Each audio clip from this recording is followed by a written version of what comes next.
The Subcommittee on Space and Aeronautics will now come to order. Without objection, the chair is authorized to declare recesses of the subcommittee at any time.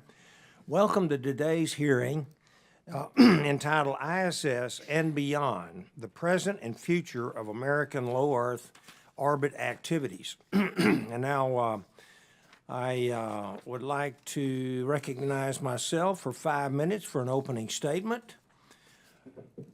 Today's subcommittee hearing will address the ongoing activities of the United States in low Earth orbit, excuse me, and as well as the path to a future low Earth orbit that is occupied by a range of government, private, and international actors.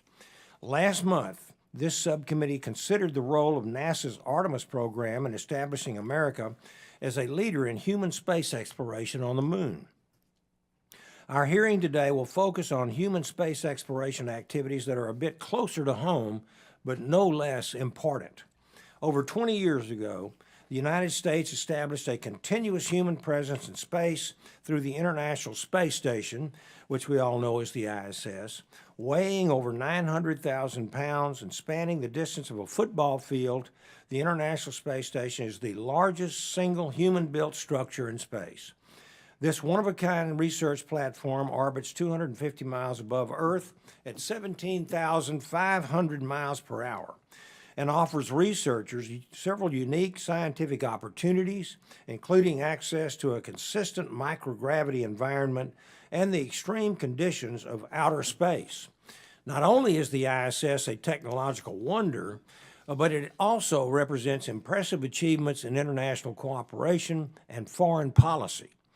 The ISS partnership involves 5 space agencies from 15 countries, and researchers from over 100 countries have conducted science tied to the ISS. Congress has extended the lifespan of the ISS program multiple times, most recently directing NASA to continue operations until 2030. While ISS continues to yield several impressive scientific discoveries, the station is showing signs of aging.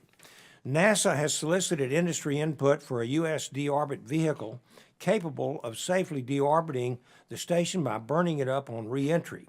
And I hope to learn more today from NASA about the process that they use to determine that this vehicle is the best approach for deorbiting and about how they calculated the proposed cost.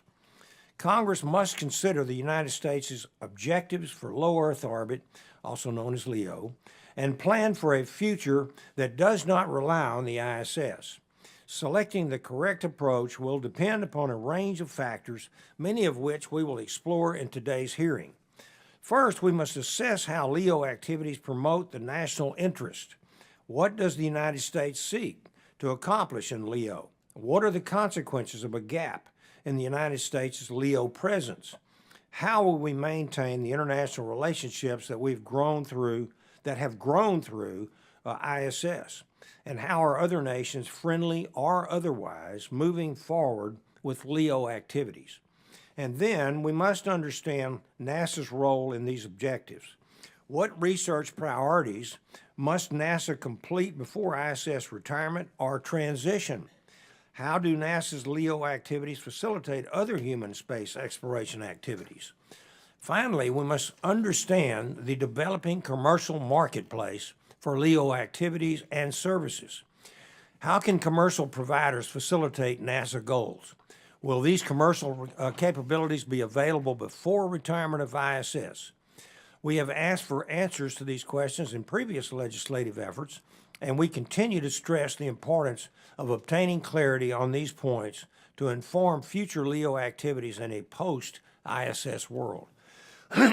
We also cannot forget that America already faces international competition in LEO. When ISS was constructed, it was the only facility of its kind.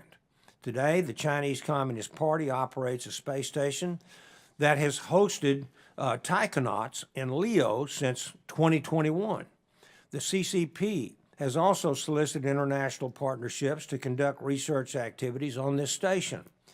If another station is not operable by the time ISS retires, the Chinese station may be the only human-occupied station available to scientists for LEO research. The committee must consider how to address all of these factors as it drafts a NASA authorization bill. Today's discussion will inform those legislative efforts and allow us to provide NASA with a clear direction at this critical moment in space innovation. Of course, I have a very strong interest in this effort. For years, Houston has been the leader in LEO activities. Not only does Houston host the Johnson Space Center, which manages the ISS program, but Houston also is home to an array of space companies with innovative ideas for commercial use of LEO. But this is an issue bigger than just Houston. It impacts scientists, companies, and governments all around the world. How we respond to this challenge will have far-reaching effects, so it's very important that we get this right. So I want to thank our panel of witnesses. I really appreciate our impressive witnesses here this morning for coming and sharing your experience and your expertise on this matter. And I look forward to our discussion and questions and answers.